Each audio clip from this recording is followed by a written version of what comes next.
Archimex login confirmed. Welcome to the Lodge. You've accessed the Lodgecast experience.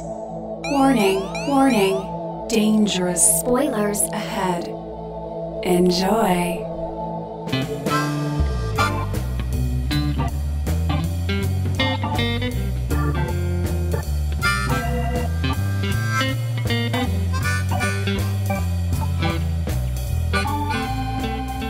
Welcome one and all, old and young, to another episode of the Lodgecast. I'm your Lodge Master. With me as always is Brother Bishki. Hello. Brother Lucas is on assignment tonight, but we have a very special guest returning to the cast after far too long. It's Sister Emily. Hey. This is the exact crew we had for God's Not Dead 3, A Light in Darkness. The Holy Trinity. Everybody's favorite episode. So, now coming back to dunk on him. We're doing a victory lap. Emily, do you know what movie we're seeing tonight? Do you have any clue? No, not a clue. Now, everybody listen up. This is the loyalty that we love with the Lodgecast. I texted her. I'm like, you want to be on the cast? She says, yes. She doesn't even know what we're doing. It could be anything. Yeah, I'm open to new experiences. Sure, I love that. I love that. That's the essence. That's the love and the light that we always seek. Yeah. Are we going to spill the beans, Brother Bishki? Do you have any guesses? Do you know what's in the theater these days? Like, do you go to the movies? Well, I know the Crazy Rich Asians. It's not that. Oh, I thought that looked fun. Yeah, it's pretty much the opposite of God's Not Dead, A Light in Darkness. Yes, Yeah, it is probably as opposite as you can get. We're going to break it for you. I don't got it. It's the Happytime Murders. Oh, yay! You heard of this? That's the one with the cartoon, the Muppets, right? The Muppets are in that movie. Yay! I can tolerate that. I didn't want you guys to say Slender Man. Oh, you too scared? That was the You're too scared? Just get a little bit. Oh. I think the baby's crying. I gotta go home. We did a coin flip on Slender Man or the Meg, and 4DX pushed Meg over the edge. So the right choice. Slender Man escapes our grasp. But tonight, it's the Happytime Murders. It's puppets. It's vulgarity. Brian Henson, I think, is the director. Yeah, Jim it's Jim Henson's son. He's chairman of the Jim Henson Company.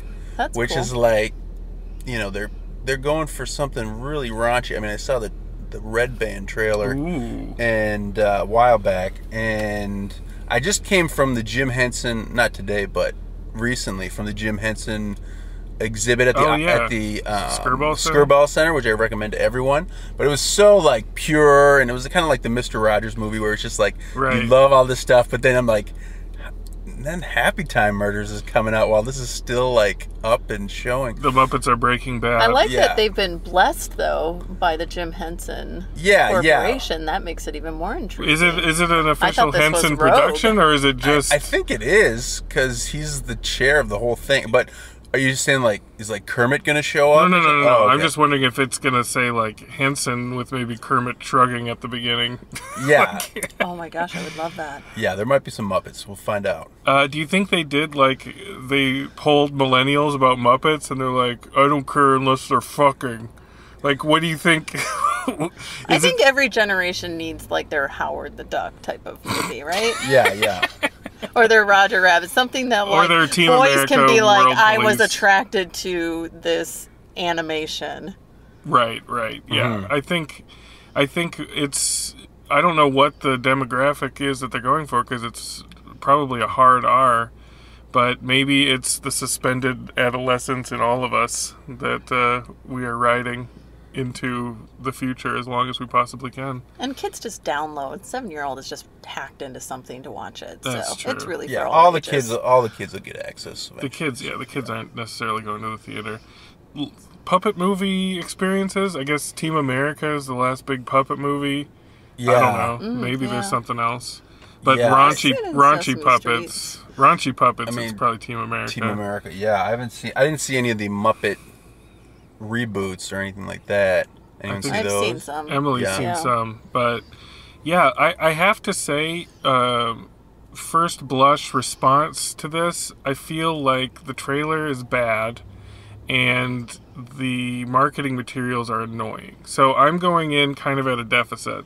I think my problem is it's so insistent on telling you how naughty it is that it becomes not naughty. Mm-hmm. It's like this game Duke Nukem that came out not too long ago. They tried to reboot it. Well, maybe it's 10 years at this point, but who knows.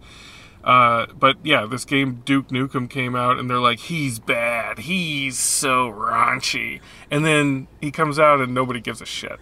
Yeah. So they're going to need to go fucking far. It's pretty hard to push the envelope nowadays with the internet. I don't know. Where is the envelope? Team America did a fine job in the day. Team America, yeah. Is anything shocking anymore? That's the question we posed today. It's got to be like creatively shocking, like, yeah. It's like it's got to... Or just funny. Or just plain old funny. Yeah. What happened to that? Huh? America? That's what I'm hoping for. Like action point. No. Yeah. Yeah. So I don't know. I'm consciously lowering my expectations a little bit, so hopefully it can exceed them. But I don't respond well to the anti-raunchy push. Like, that shows me that you're overcompensating. So I hope to be pleasantly surprised. I hope to be pleasantly shocked. But we'll see. I don't know. We'll see some silly string, that's for sure. What do you guys think about Melissa McCarthy? I haven't really seen a lot. I mean, she's been in a lot. No, I know. It's not really my. It's definitely mine. Genre. Ooh. Yeah. Like, I think I've seen everything that she's in. Yeah, there's ones I've wanted to see that I've heard from a lot of people are good, but I just... You didn't see Bridesmaids? No. What's wrong with you? What's wrong with you? You draw some weird... some Melissa McCarthy. Hopefully this movie will inspire you to check out some of her films. Hopefully. Yeah. If you're ever feeling blue, you put on a Melissa McCarthy movie. I've been borrowing Bridesmaids from Nate and May for like the last year and a half. And I just haven't worked up the will to watch it. It's more topical than ever now, I guess. Yeah. Well, all right. Let's go in. Let's not belabor this too much. It's a puppet. It's a raunchy puppet comedy. Let's go see what they got up their puppet sleeves, and we will we'll report our varying degrees of shockedness. I'm gonna put my hand up a puppet.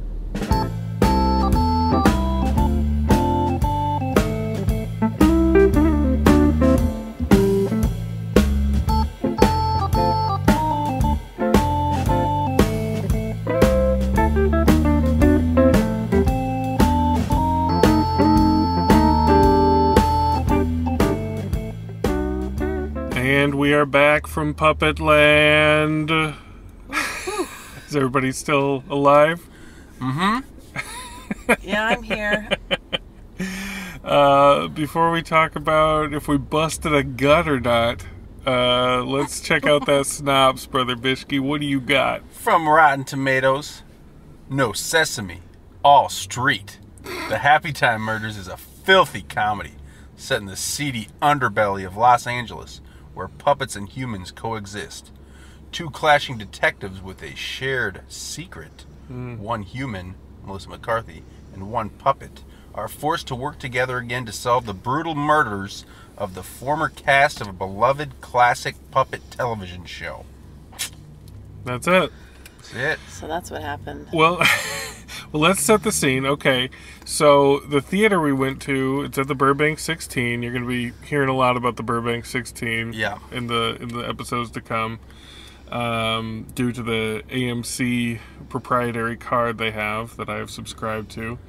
But the theater is the Prime, AMC Prime, which is super fancy. It's got the full leather recliners going on. Yeah, with a big Very screen. Comfortable. Everyone had a good view. Yeah, it was the theater was great. The scene was set. And we saw all of our trailers with Tiffany Haddish featured in most of them. Right. Most of them were H Brothers productions, a lot of Chinese integration. You're going to be seeing more and more of that as well. This movie, too, as well, was H Brothers production. And we were wondering about its Henson-ness, if it was going to be an official Henson production. And Henson Alternative. I couldn't be more delighted. It's H-A exclamation mark, Henson Alternative. Yeah.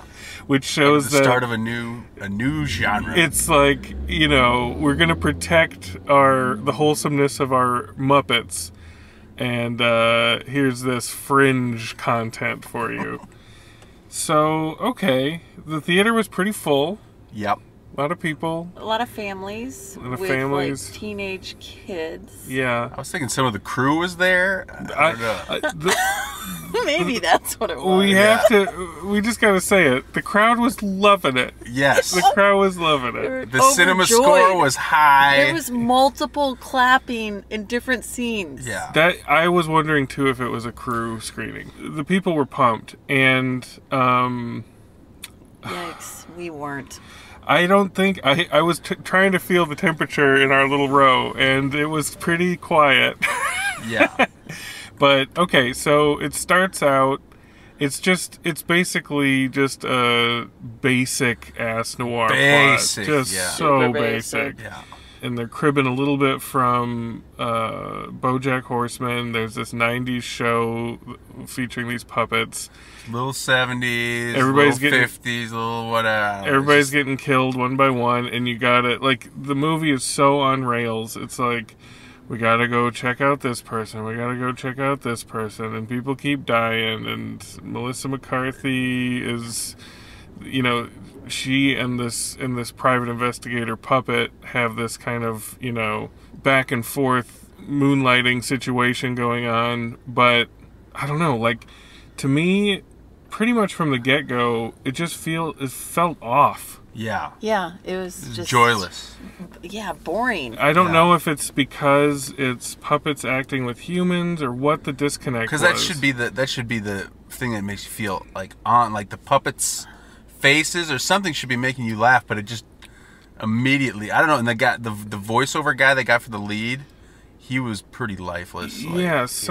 It was just so stock. Like, Yeah. to me, it felt like they had this basic bare bones noir tale that if there weren't puppets there, it couldn't stand on its own. Which it would be unbearable if there were not puppets there. Yeah, right? but even with puppets, it's pretty pretty unbearable. It's like you can't just coast on the whimsical thought of swearing puppets coexisting with people. Oh, yeah. Yeah. I mean, the first scene of going into the porn shop just to get everyone, I don't know, jazzed that it was going to be... adult. Raunchy. That's the only part I really liked was he goes into the porn shop and these puppets are filming some homemade porn, and it's an octopus milking a cow, like it's giving it, 8 hand jobs on its teats or whatever, which I thought was pretty interesting. I'm like, I haven't seen that before. Yeah. So that's what sets you off, and you don't see anything like that really. Yeah, that's as far as it you goes. never see that again, and then they bring it back at the very end to remind you of how funny that was. Right. Yeah. So, but it's, fuck. I don't know. Like, I don't want to hate on it, but... Well, I don't want to hate on the puppeteers, because I always feel bad for puppeteers. But the movie is... You empathize. You're a puppeteer empathizer. Yeah, I empathize with... I just looked at a bunch of puppets at the Skirball, and I'm just like, oh, this is magical. And you want to... It's not all CG, so, like, you want to support that. Yeah. Absolutely. It's all real locations, real people, some blue screen, but whatever. But you just have to connect on a story level, or it doesn't matter. Yeah. It just doesn't. And you don't give a damn about this story. You don't give a damn about the story, and even if you gave it, just the story is whatever, and it's puppets, Melissa McCarthy it's just a paycheck for her. I've never seen her where the jokes are so flat. They're so and it's rote. like they just let her it looked like half the time she was just being filmed by herself, just talking back to the camera, and it was literally just saying "fuck you" was a joke. Yeah. That's There's the base. So much "fuck you," no "fuck you," no "fuck you." Like that's the base. They didn't even build up on the tenor like you just did. It was just "fuck you," no "fuck you." You're right. If anything, they got quieter. Fuck scene. you. It was just was so sad for me because her other films really aren't like that. Well, and the typical Melissa McCarthy improv format of, you insult me, and then I say, what I'm going to do to you is take out your stuffing and stuff a pillow full of it, and then I'm going to have a really good nap. Like the kind of just explanation of what she's going to do to you. Like, she does that in every movie, but in this, it's just kind of soulless. It's very soulless. And there's so, because it's puppets, there's so much like, I'm gonna grab you by your fur dick, or like your just felt dick. Your felt, your felt vagina and all. It's just, oh my god, the amount of connections of fur and crude humor, sex jokes.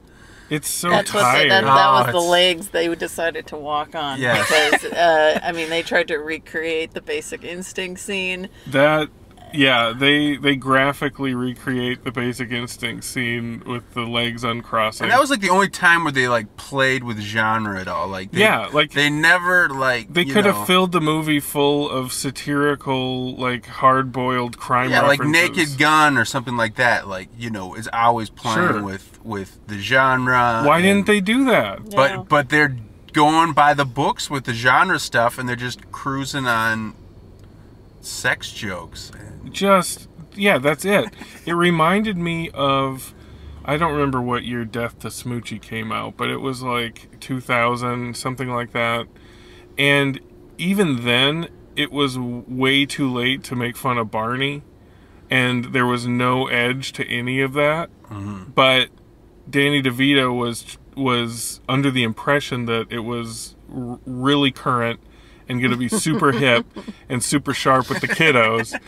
This feels the same way. It feels like maybe if it was released when Death to Smoochie came out, or like the late 90s, it might have the had late a 90s, little edge. Maybe a little bit more. But I think we're drifting off to an island because that audience seemed to love Something was this up. That film. audience. I mean, they were reacting to things like going, ooh. Every intended laugh was landing with them. What is up? Are we broken? Maybe just when you put puppets in the mix, some people just laugh at just about anything. I don't know. Because Team America, has a lot of laughs for me, but it's got a lot going. It's got a lot. It's got a political edge. That's got a narrative. Yeah. I don't think that has anything to do with this film. And it's full of shit you haven't seen before. This, if there were no puppets in it, you've seen pretty much all this. Octopus milking the cow notwithstanding.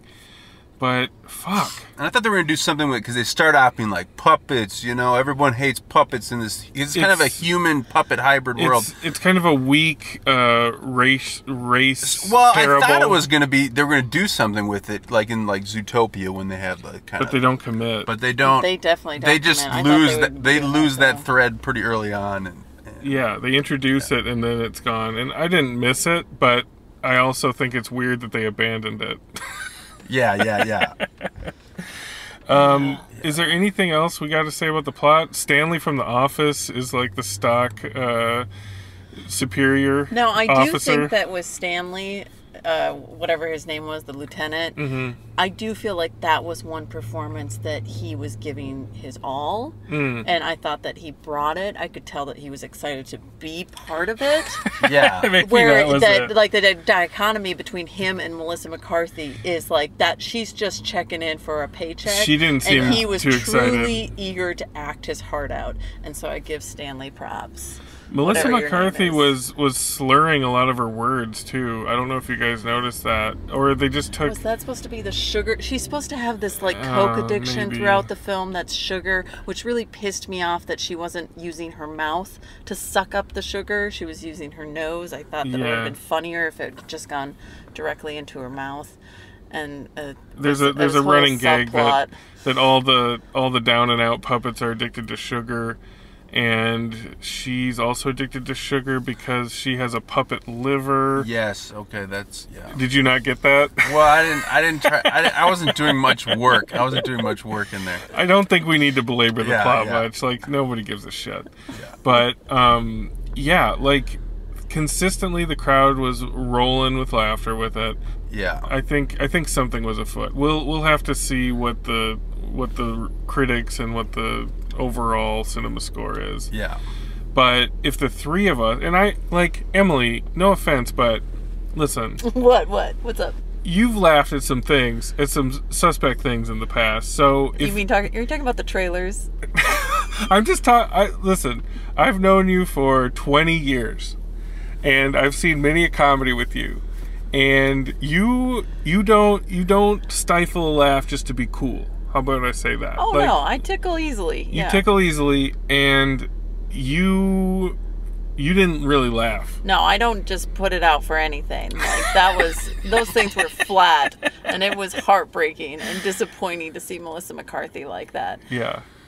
Well, let's say what the salad dragon scene was. He gets her in the office. Jesus. He screws what's her name? I can't. Who cares? And silly string shoots everywhere, and it was the salad dragon. It was the most standout of all. It's not that it just shoots out. It for maybe 2.5 minutes. Yeah. Just covers the office. Just keeps going on, and you get to see Stanley and Joe McHale's reactions to it. Yeah. And after a minute, they're like, "What's going on?" Even though they can clearly hear it. I remember seeing that in the Red Band trailer. I was like, that's going to get the audience out. And I think it is. I think people are hungry for a crude puppet movie, but... There's nothing worse than a perfunctory salad dragon scene. Yeah. It's just... Yeah. And Joel McHale, he's not... They don't even... He's not doing anything in this. He could have been cut completely. And just... Okay... And Maya Rudolph. He was just playing Maya Rudolph. I'm not role. mad at Maya Rudolph. I'm not mad at. She's in the Annie Potts role as kind of the secretary. Yeah, I guess she did. Yeah, very just surface character though. But I ain't mad at that performance. But relative to everything else. But just to give you guys an idea of how jacked up this audience was, Joel McHale, he plays kind of an asshole by the book. FBI agent or whatever, and he pulls up at the end in his car and he's listening to Call Me Maybe, the Carly Rae Jepsen song, and you just get a little clip of it and the audience just fucking roared with laughter. Yeah, applause, laughter. Just a reference of that song. Like, what? Yeah. Fuck, man. Was it just because he was such a douche that was it just hit the mark of or he's listening to this song and it just makes everyone laugh? There's that, or it's cast and crew, or it's a younger generation that a reference is as good as a joke. Mm-hmm. Which you always have to contend with in no matter what age group you're in. There are always going to be people that when they recognize something, regardless of whether it's presented in the context of a joke, they're going to laugh as if to say, "Ha ha ha, I get it. Ha ha ha, I get it."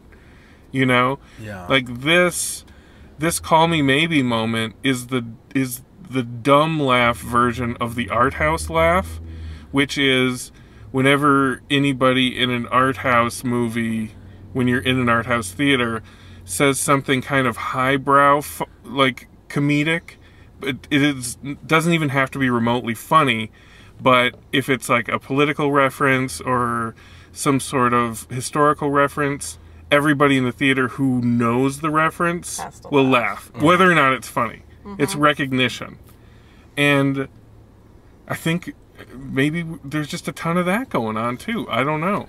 It's maybe current day cartoons are like this. I don't watch Rick and Morty or any of Rick these. and Morty does cartwheels and circles around this. Or BoJack Horseman. Both are densely packed with actual jokes I have and to believe that, and actual thoughtfulness. Way better than this movie. It's not that. Anybody who's currently being raised on those two are wildly more sophisticated than what is going on here. Good.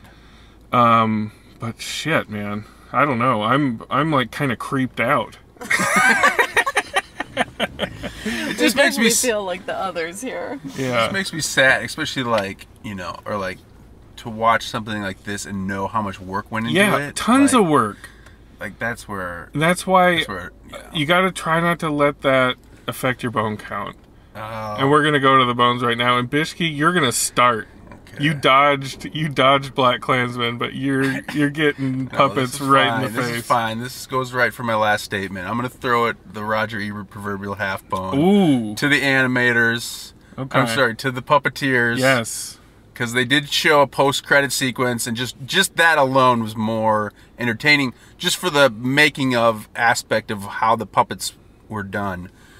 I'll throw it a half bone. You're lucky that Lucas is away on assignment, because I think this is the first time anybody's actually given a movie the Roger Ebert Memorial half bone.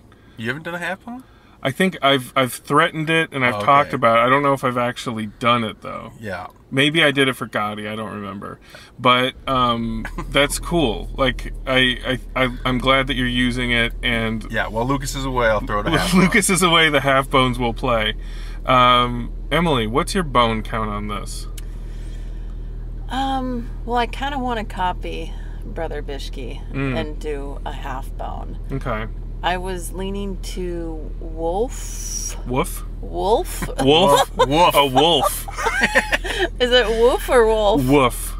A W-O-O-F. Okay. I was leaning Exclamation mark. You know what? I was leaning to this is absolute garbage. Yeah. But I'll give it a half bone because maybe at some point, get stoned, watch it late at night, and there might be a laugh or two that Sure. come out and are enjoyable. But I'm really disappointed in Melissa McCarthy here. Yeah. Fuck, guys. Well, there's really no other rating for it. It's a Roger Ebert Memorial half bone. And it is for the puppeteers, and it's for the spirit of making a puppet movie.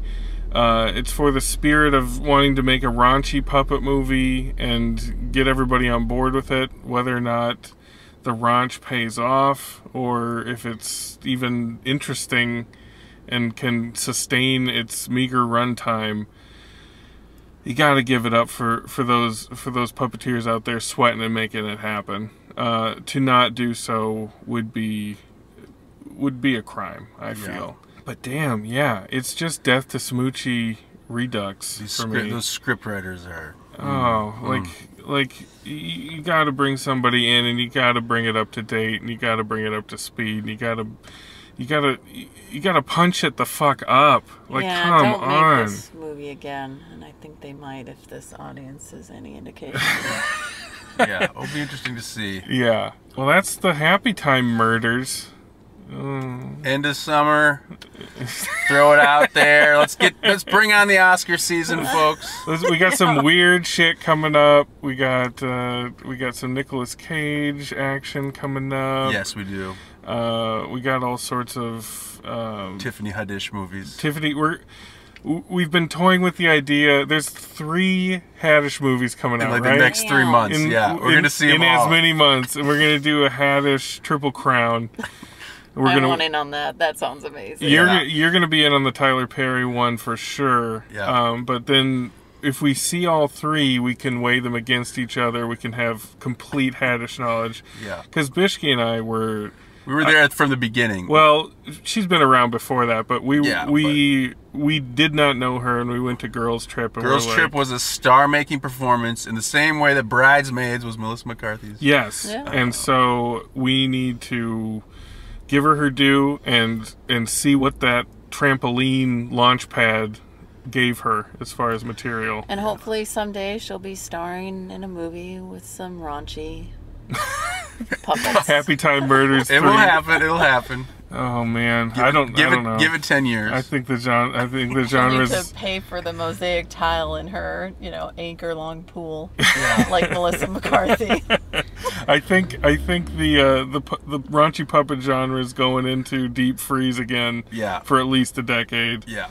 And maybe it needs to. Yes. But it was fun. It was fun hanging out with you guys. It was fun going to AMC Prime.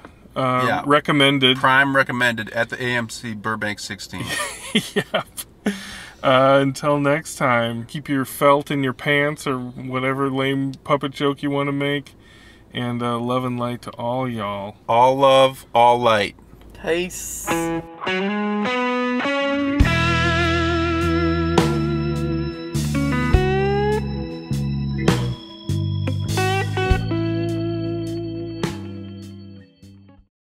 I'm gonna grab you by your fur dick.